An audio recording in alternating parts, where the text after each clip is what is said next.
लोकशाही मराठी ऐका, पहा, जागरूक रहा।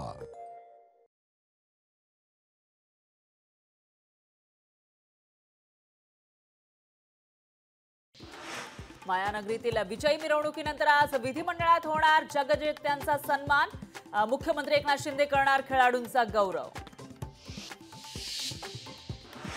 विरोधी पक्षनेते राहुल गांधी हाथरस दौऱ्यावर, चेंगराचेंगरीतील मृतांच्या नातेवाईकांची भेटीसह जखमींचीही करणार विचारपूस।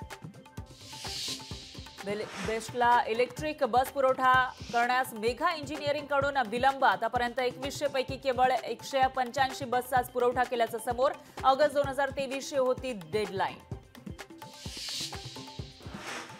हेमंत सोरेन पुन्हा झारखंडच्या मुख्यमंत्रीपदी जामिनावर तुरुंगातून बाहेर येताच हाती घेतली राज्याची सूत्र।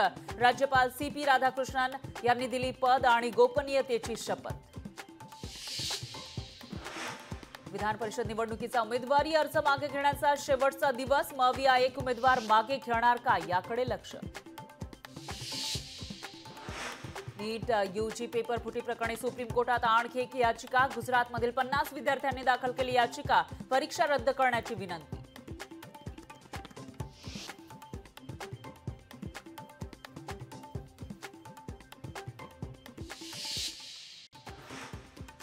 पंतप्रधान मोदी 8 ते 10 जुलै दरम्यान रशिया आणि ऑस्ट्रेलिया दौऱ्यावर। मोदींच्या दौऱ्यासंदर्भात परराष्ट्र मंत्रालयानं दिली माहिती।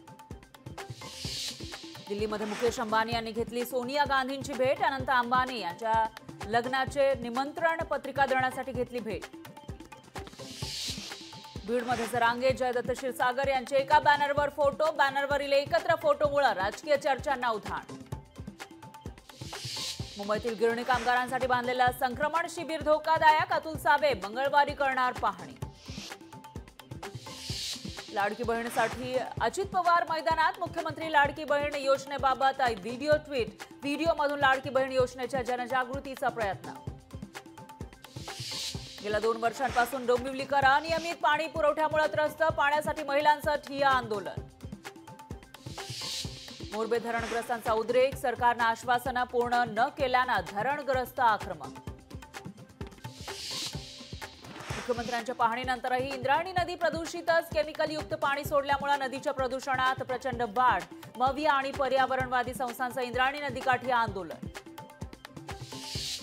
नगर मनमाड महामार्गाच्या मुद्द्यावरून शिवसेना UBT आक्रमक। रस्त्याचं काम तातडीने सुरू करण्याची मागणी। ठाणे जिल्ह्यातील पावसाळी पर्यटनस्थळी मनाईचे आदेश। बदलापूरमधील कोंडेश्वर धबधब्यावर पर्यटकांना जाण्यास बंदी। भुशी डॅम दुर्घटनेच्या पार्श्वभूमीवर जिल्हा प्रशासनाचा निर्णय। धाराशिवमध्ये शाळा सुरू करण्याच्या मागणीसाठी गावकरी आणि विद्यार्थी आक्रमक। स्थलांतरिताला स्थगिती देऊनही अद्याप शाळा कुलूप बंदच। साताऱ्यामध्ये राहुल गांधींविरोधात निषेध बॅनर। भाजपकडून राहुल गांधींच्या वक्तव्याचा करण्यात आला निषेध। लोकशाही मराठी ऐका, पहा, जागरूक रहा।